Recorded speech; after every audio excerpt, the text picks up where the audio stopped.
And coming up in 18th place, we have Nathan Dewalt playing Life Momo. Wait, this isn't Momo. He's playing Void Eraserhead. Interesting. Okay, so Nate making the pivot late in the season. Momo has been pushed out of favor. Now we have a character that we saw all over the Hero League Championship, which is Void Eraserhead. Void Eraserhead having access to Nullify is pretty sweet.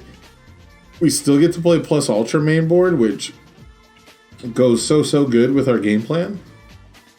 Then we have Erase as a 4 of, so we definitely wanted to be doing a bunch of erasing. 70 cards. Man, these Eraserhead players just do not want to take advantage of a 49 card deck ever. And the main reason for that is probably because they don't want to cycle and lose erases from their discard pile and from the game. So really interesting that we thought Eraserhead was going to be like a really tight-knit, very small numbers deck, but they end up being like 70 cards a lot of the time. And because of that, we have just a ton of attacks to go through. So definitely on the kick package. Acceleration kick, absolutely just a stat stick, massive dunk, clears your card pool, great extender, just absolutely insane. Insane card for what it does. Even the combo is pretty good if you're not scoping out recovery time in their hand. So definitely a 4 of in this deck. Burst is your big momentum payoff. It's your big dunk.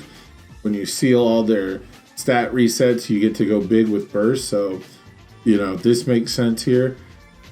Binding Cloth Capture, this is a 4 of, so I'm expecting to see more combo kicks, not just reciprocal acceleration, but we saw this do some pretty good work on stream. Not only does it just seal a rival foundation, but if you get combos going, make your opponent discard cards is a very strong strategy. And then on top of that, it has difficulty reduction if you play an action, which we have plenty of in this deck. So very, very strong card when you think of it as a 3 difficulty, 4 low for 5 that seals a foundation, and then also sometimes makes them discard a card. I'm a huge fan of this card. It's just very hard to find the right mix, the right ratios of attack, so we'll see if Nate did. 2 Roundhouse Exhaust. This is a new combo attack from the starter deck. I tried this, I think, as a 1 of in a deck and really didn't like it. This one hasn't produced for me, but I bet this was really important because 2 things. The speed of the attack cannot be reduced by rival effects when you combo it. And then when it gets really fast, you get to commit a rival foundation. So both of these things sound really good. It's a 5 damage move, right? It's a 3 mid for 5. So it's got the kind of stats that a speed pumping character wants base. I'd be really interested to see if this was maybe like a backup win condition, or if this was always just like a string tech piece, because you can reliably do some damage with this because it can't be reduced by plus ultra. It can't be reduced by encouraging training partner. This can just be like a backup 5 or 6 damage slam when your opponent is low on life and has access to powerful defensive pieces. So I like this card a lot. I don't know how much it ends up in my decks, but it sure does help me play Binding Cloth Capture, so I'm a huge fan. Rebound Sidekick. This card is super annoying because it's pretty much guaranteed to go to momentum, and that's what this deck needs a lot of. It's an absolute all-star with reciprocal acceleration kick. You get to add it to the card pool for 2 damage. Then you get to remove it from the game for 2 speed. This card is absolutely nuts in this deck.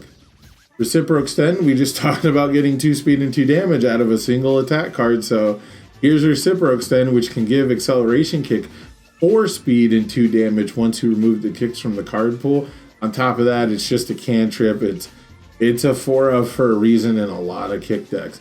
Then we have 1 of Hardened Jab. This is super spicy. This is interesting. +1 high block, not bad at all to hold in your hand, but then you get to pick up one of your powerful flip foundation effects. We've got a lot of powerful R flip and E flip abilities on the void symbol, so this can allow us some multiple time uses of those.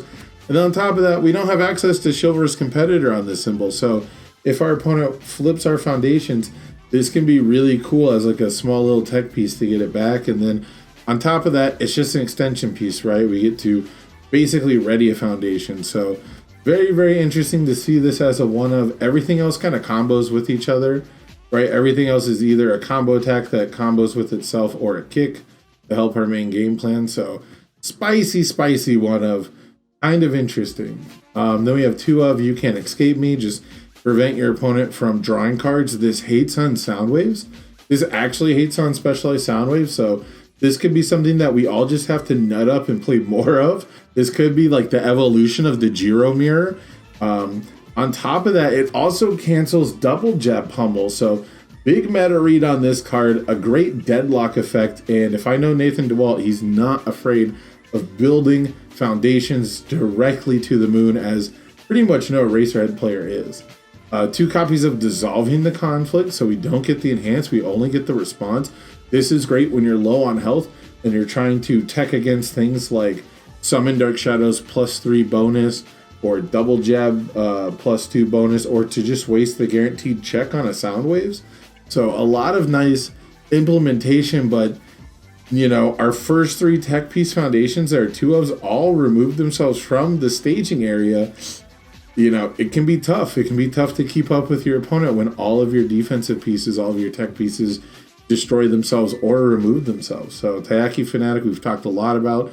Sick deadlock threat, powerful cancel. It shaped up pretty much exactly the same way Can't Escape Me is, right? Just a very, very cool piece on Void, and a big reason to play this symbol is cards like these right now. 3 copies of Unexpected Hero. This is a very nice defense -3 speed piece. And once you've shot your speed way to the moon with some of these attacks, you can easily afford to -3 speed for +3 damage. If you have, you know, an 18 speed acceleration kick on turn 2 or something like that, some absolutely high, amazing roll for a massive speed attack, this can just be +3 damage. That makes a lot of sense. 3 of Villains Defeated, hates on Ojiro decks, hates on combo decks, makes a lot of sense. You can also struggle to keep your hand size up as a Eraserhead, so fighting against a discard deck could be pretty bad for you. So this one's very, very interesting. This has been a lot of people's version of throw hate for Void, but I don't see too many people playing throw decks. I don't think anyone was expecting them, so I think this is mostly Ojiro hate, which this character kind of dunks on Ojiro anyways. Heroic Lineage is a staple. You give it speed, it gets damage. They give it damage, you reduce the speed so you can block. Just wonderful card. Surprised that this isn't like a 4 of and this is a 2 of, especially since if you guys are looking at these 2 diffs, we're not playing Spooky. So this is an Eraserhead deck that is not afraid of throws, not afraid of anything like Tape Swing, doesn't need to tech against Electric Jolt, and is just down the block. This is an Eraserhead deck that says, I'm going to block everything. I don't need that unique foundation. The deck is already 70 cards. So very, very interesting to see that. One of Think Fast is massively clutch. It's a +1 mid block as well, which doesn't matter too much in Eraserhead. However, I think that Think Fast is one of the best late game pieces you can get, especially if you are running every single zone, or if you're just overloading one zone. You know, if all of our threats are low zone threats, those are our major win conditions, being able to have Think Fast on the board makes our opponent make very, very bad decisions one way or another about the cards that they hold in their hand. Next up, we have 2 of Night Watch. What else can you say about this? It's Taiyaki Fanatic, but better, right? It's Eraserhead's signature 2 difficulty cancel. It's very much like the others. Comes with its own deadlock ability, which means playing all these combo attacks has an even bigger payoff, and this deck is ready to go to deadlock. Idle Work, this is our stay out of deadlock in case we don't want to go to deadlock, in case we don't have our deadlock threats yet and our rival does. This is a good way to do that. And then on top of that, if you're blocking and you're really trying to filter, you know, this could be a great way to cycle through some useless cards And like I said before, we are ready to block every single attack. If we perfectly block, this could be pretty good. I don't see this card get played too much, so there's not a lot of analysis I can do, and as a one of, pretty interesting. Fruits of our labors, this is a great card for getting erases out of our card pool and into our discard pile. Great for anti-clog. It's yet another annoying deadlock card that gets cards out of our hands. So this shapes up with Taiyaki Fanatic to be pretty potent anti-deadlock. You know, this is the thing that's going to make your opponent never go to deadlock while these cards are in play, which allows you to control the pace of the game, especially when your attacks rely on having a high speed and, you know, don't necessarily have the most damage. Next up is Tape. If you're not playing 4 of Tape and Eraserhead, I don't know what's wrong with you. We can get you the help that you need. You know, there are numbers to call. We can have a sit down, we can have an intervention.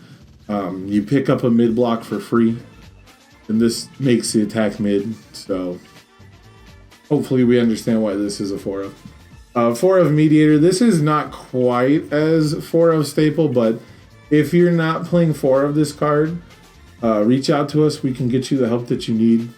There are numbers we can call. We can have an intervention. This card is absolutely massive. This is one of my favorite cards to pair with Spooky, actually. You know, like Unexpected Hero, it's very nice, but, you know, as far as counterplay goes, there's way less of it. It's not as risky to use as Unexpected Hero, you know, if you end up somehow taking extra damage. And it helps us pay for our erases. So, pretty important card. Then we have Resistance. Resistance is damage reduction, which isn't super potent. It only counts for the next attack, but it is stun hate. Very good stun hate, and it brings a little more breaker to the game. And it combos with Manly Passionate Guy pretty well, which I love this card. This card really helps you translate from the mid game to the late game. You know, it helps you kind of get to the late game a little bit faster. I don't think it helps you so much in the early game. Building an extra foundation can absolutely be clutch, but it's so difficult to block and have foundations up right now. But once you get to the point where you have to hold like 5 cards in your hand, Manly Passionate Guy can help you get those cards into your stage, and you don't regret not building them as much. Easily Excited is an easy 4 of. This card just piles on more speed, and our attacks like to have speed to convert into damage, so this makes sense. Acrobatic is pretty cool. I haven't seen too many people play this card. It doesn't go into the card pool, so it's kind of like a free block if you want to think of it that way. So very interesting tech piece. Very nice to see. And then if you have to build it as a 0 diff, it gives -1 speed. So it's like -1 speed if you block with it on an average turn. It's like -1. It is literally -1 speed, sorry. And you can use it while committed, which is probably the most important thing since the enhances to destroy, and that wouldn't be worth it 99% of the time if it wasn't playable while committed. Then we have Gotcha, which is just more stun hate, and then it combos with Think Fast in a really nice way. So not surprised to see a little bit of this, and yeah, we definitely needed more low block. As far as the deck goes, it's very interesting to me. I do like the sideboard. The sideboard has just all defense and like a character swap with Blood Curdle, so very cool stuff to see. I was really hoping to see Nate go further in the tournament. I know he was putting a lot of pressure on himself, but he is a very cool member of the community. He has played some very cool decks that are not Momo, but he's pretty much always going to be looking to give your attacks -2 speed and then block every single one of them. So he is a player after my own heart, and I hope to see Nate Dewalt at the next Hero League Championship because, you know, we got to really support the youth in our game. We really need that next generation of tournament grinders to come up, and, you know, as much as I like to to foster the old heads, it was really cool to see new heads do really well in the first year of MHA. So yeah, Nate Dewalt has been grinding, and I expect him to do so much better in this upcoming year. So congratulations to Nate. I know I'll see you around, buddy.